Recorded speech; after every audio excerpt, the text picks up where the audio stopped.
በስመ አብ ወወልድ ወመንፈስ ቅዱስ አሐዱ አምላክ አሜን። አንድ አምላክ በሚሆን በአብ በወልድ በመንፈስ ቅዱስ ስም ህዳር 21 በዚህች ቀን የእመቤታችን የቅድስት ድንግል ማርያም የበዓሏ መታሰቢያ ነው። በጸሎቷ የሚገኝ በረከቷም ከሁላችን የክርስቲያን ወገኖች ጋር ይኑር ለዘላለሙ አሜን። በዚህችም ዕለት ከሮሚ ሀገር የሆነ ተአምራትን የሚያደርግ ቅዱስ ጎርጎርዮስ አረፈ። ይህም ቅዱስ ከታናሽነቱ ጀምሮ የቤተ ክርስቲያንን ትምህርት የቀናች ሃይማኖትንም ተምሮ እውነተኛ ክርስቲያን ሆነ። ከዚህም በኋላ የዚህን ዓለም ኃላፊነት የማታልፍ የመንግሥተ ሰማያትንም ኑሮ አሰበ። ሐሳቡንም ሁሉ ስለ ነፍሱ ድህነት አደረገ። የዚያችም አገር ኤጲስቆጶስ በኤጲስቆጶስነቱ ሥራ ይረዳው ዘንድ ለመነው። እርሱ ግን አልፈቀደም፣ ከውዳሴ ከንቱ የሚሸሽ ሆኗልና። ወደ ገዳምም ገብቶ ጽኑ የሆነ ተጋድሎንም መጋደል ጀመረ። የዚያችም ሀገር ኤጲስቆጶስ ባረፈ ጊዜ ኤጲስቆጶስ የሚያደርጉት ፈልገው አጡ። ስለዚህም ተሰብስበው ሳሉ የመለኮቱንም ነገር የሚናገር ጎርጎርዮስ ከሳቸው ጋር ሳለ ገዳማዊ ጎርጎርዮስን ፈልጋችሁ በእናንተ ላይ ሾሙት የሚል ቃል ከሰማይ ወደ እነርሱ መጣ። በበረሃውም ውስጥ በፈለጉት ጊዜ አላገኙትም። እየፈለጉትም ብዙ ቀን ኖሩ። እርሱ ግን በአቅራቢያቸው ይኖር ነበረ። ባላገኙትም ጊዜ በአንድ ምክር ተስማምተው በሌለበት ወንጌል ይዘው በላያቸው ኤጲስቆጶስነት ሾሙት። ስሙንም የመለኮትን ነገር በሚናገር በጎርጎርዮስ ስም ጎርጎርዮስ ብለው ሰየሙት። ከዚህ በኋላ የእግዚአብሔር መልአክ ለቅዱስ ጎርጎርዮስ ተገልጦ ተነስተህ ወደ እነርሱ ሂድ፣ እነሆ በላያቸው ኤጲስቆጶስነት ሾመውሃልና ይህም ከእግዚአብሔር የሆነ ነው አለው። ያን ጊዜም ወደ እነርሱ ወረደ፣ የአምላክን ትእዛዝ መተላለፍ ፈርቷልና። ባዩትም ጊዜ ወጥተው በታላቅ ክብር ተቀበሉት። የሹመቱንም ሥርዓት ፈጸሙ። እግዚአብሔርም ቁጥር የሌላቸው ብዙዎች ተአምራትን በእጆቹ ገለጠ። ስለዚህም ገባሬ መንክራት ጎርጎርዮስ ተብሎ ተጠራ። ከብዙዎች ተአምራትም አንዲቱ ሁለቱ ወንድማማቾች ነበሩ። ከእርሷም ብዙ አሳዎችን የሚያጠምዱበት ታናሽ ባህር ነበራቸው። አንዱም አንዱ የኔ ናት በማለት እርስ በርሳቸው ተጣሉ። ስለዚህም ባህር በመካከላቸው ይፈርድ ዘንድ ወደ ቅዱስ ጎርጎርዮስ ለመሄድ ተስማሙ። እርሱም ከሁለት ተካፈሉ ብሎ አዘዛቸው። እንዳዘዛቸውም ባልተስማሙ ጊዜ ስለዚያች ባህር እግዚአብሔርን ለመነው። በዚያንም ጊዜ ባህሪቱ ደርቃ የምትታረስ ምድር ሆነች።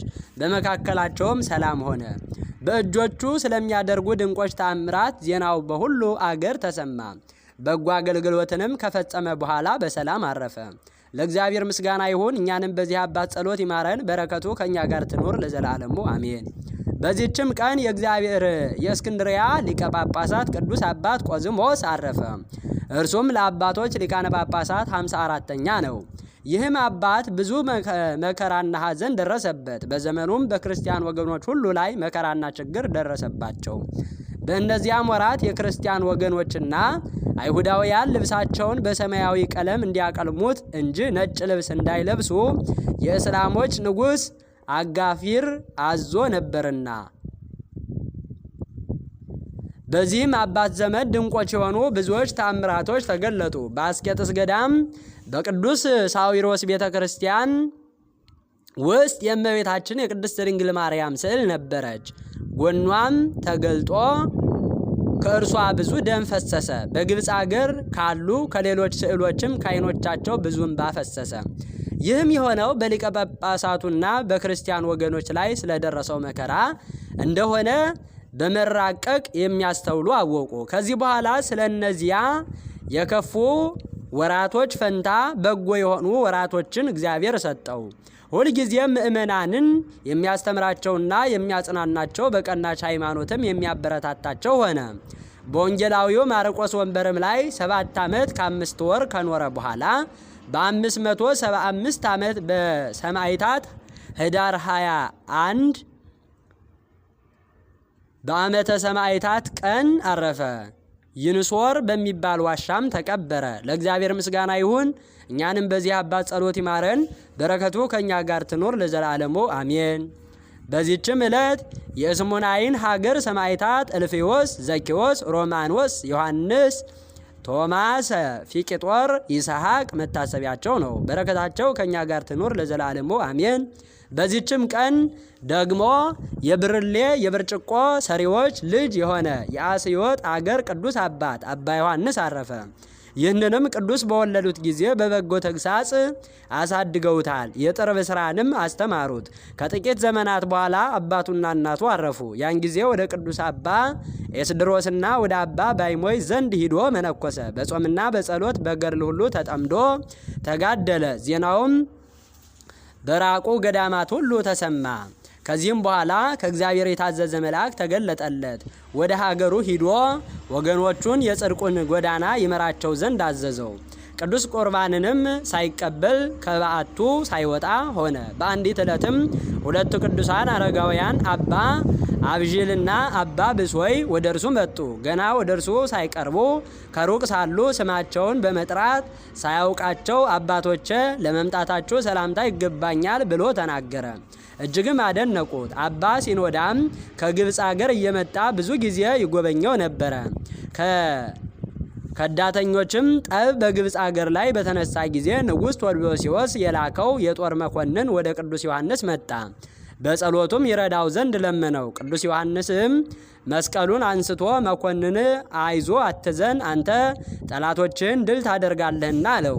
እንደ ቃሉም ሆነ። ዳግመኛም በንጉሥ ቴዎዶስዮስ ላይ ጠላት በተነሳበት ጊዜ ወደ ቅዱስ ዮሐንስ ላከ። እርሱም አትዘን፣ አንተ ጠላትን ታሸንፋለህ አለው። ያን ጊዜም ጠላቶቹን አሸነፈ። ከዚህ በኋላ በእነዚያ ወራት ንጉሥ ቴዎዶስዮስ የርኩሰትን ሥራ ስለሰሩ የአስዮጥን ሰዎች እንዲገድሏቸው ሀገራቸውንም እንዲያጠፉ አዘዘ። ንጉሡም የላከው መኮንን ሳይደርስ የእግዚአብሔር መልአክ ይህንን ነገር ለአባ ዮሐንስ አሳወቀው። የሀገሩ ሰዎችም የንጉሡን ትእዛዝ በሰሙ ጊዜ ወደ አባ ዮሐንስ ገዳም ወጥተው ስለ መጥፋታቸው በፊቱ አለቀሱ። አባ ዮሐንስም አትጨነቁ፣ አይዟቸው እግዚአብሔር ያድናችኋልና አላቸው። መኮንኑም በመጣ ጊዜ ከእርሱ በረከትን ይቀበል ዘንድ ወደ አባ ዮሐንስ ደረሰ። አባ ዮሐንስም ንጉሡ ያዘዘውን ሁሉ ነገረው። መኮንኑም ሰምቶ ደነገጠ፣ ለቅድስናውም ተገዢ ሆነ። ለመኮንኑም ርኩስ መንፈስ ያደረበት የ12 ዓመት ልጅ ነበረው። ያድንለት ዘንድ ቅዱስ ዮሐንስን ለመነው። በዚያንም ጊዜ ዘይትን ቀብቶ አዳነው።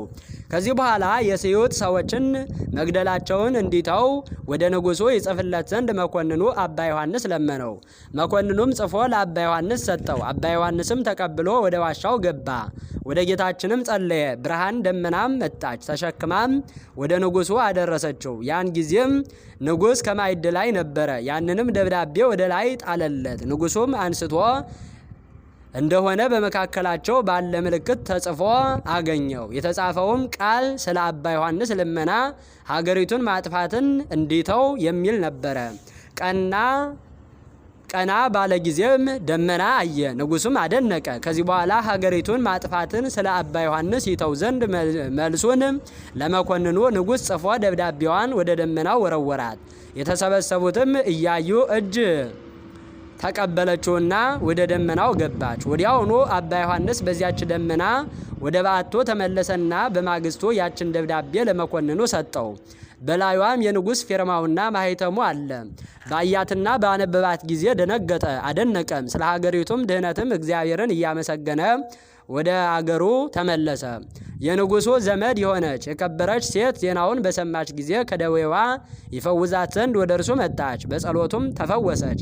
ከዚህ በኋላ ንጉሥ ቴዎዶስዮስ በሞተ ጊዜ መናፍቁ መርቀያን ነገሰ። ቅዱስ አባ ዲዮስቆሮስንም አሰቃየው። የቀናች ሃይማኖትን ስለመለወጡ አባ ዮሐንስ እየዘለፈና እየረገመው ወደ እርሱ ደብዳቤ ላከ። ከጥቂት ወራት በኋላ እግዚአብሔር ቀሰፈው። ለእርሱም ዕድሜው 125 ዓመት ሲሆነው እረፍቱ እንደደረሰ አወቀ። እየጸለየም ግንባሩን ምድር አስነክቶ ሰገደ። ነፍሱንም በእግዚአብሔር እጅ ሰጠ። ከመቃብሩም ቁጥር የሌላቸው ድንቆች የሆኑ ብዙዎች ተአምራት ተገለጡ። ለእግዚአብሔር ምስጋና ይሁን። እኛንም በዚህ አባት ጸሎት ይማረን፣ በረከቱ ከእኛ ጋር ትኑር ለዘላለሙ አሜን። በዚህችም ዕለት ጫብሪ ከምትባለ ከሀገረ ድልበት ቅድስት ዲቦራ አረፈች። ዜናዋም በገድሏ መጽሐፍ ተጽፎ ይገኛል።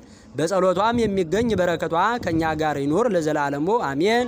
ህዳር 21 ቀን የሚከበሩ ዓመታዊ የቅዱሳን በዓላት ቅድስት ጽዮን ድንግል ማርያም፣ ቅዱስ ጎርጎርዮስ ዘሮሜ፣ ቅዱስ ዮሐንስ ዘአይወጥ፣ ቅዱስ ቆዝሞስ ሊቀ ጳጳሳት፣ ቅድስት ዲቦራ ዘድልበት፣ ቅዱስ ዘኪዎስ ሐጺር። ወርሃዊ በዓላት አበው ጎርጎርዮሳት፣ አቡነ ምእመነ ድንግል፣ አቡነ አምደ ሥላሴ፣ አባ አሮን ሶርያዊ፣ አባ መርትያኖስ ጻድቅ። ለአንቺ የማይገዛ ሕዝብና መንግሥት ይጠፋል፣ እነዚያ አሕዛብን ፈጽመው ይጠፋሉ። የአስጨናቂዎችሽም ልጆች አንገታቸውን ደፍተው ወደ አንቺ ይመጣሉ። የናቆሽ ሁሉ ወደ እግርሽ ጫማ ይሰግዳሉ። የእግዚአብሔርም ከተማ የእስራኤል ቅዱስ የሆንሽ ጽዮን ይሉሻል። ትንቢተ ኢሳይያስ ዘአቅረብኩ ማሕሌተ አዘኪሬ አእላፈ እምእለ ተጸመድኩ ዘልፈ ለእለ ያነብብ ተወከፍ ዘንዴቴ በጻፈ እንተረሰይ ከእግዚኦ ጻድቀ መበለት ወቆፈ እምእለ አብኦ በውላን ዘተርፈ ነቢያት ቅዱሳን ሰባኪያን ሰማዕታት ወጻድቃን ወመላእክት ትጓን ደናግል አዲ ወመነኮሳት ሄራን ባርኮ ባርኮ ጉባኤ ዛቲ መካን እስከ አረጋዊ ልህቅ ወምንዑስ ሕፃን ለዘጻፎ በክርታስ ወለዘ ጻፎን ዘይደርስ ለዘ አንበቦ ወለዘ ተርጎሞ በልሳን ሐዲስ ወለዘ ሰምዐ ቃሎ በእዝነ መንፈስ በጸሎተ እሙ ማርያም ባራኪተ ኩሉ እምባይስ ህቡረ ይመሐረነ ኢየሱስ ክርስቶስ አሜን። ይማረን።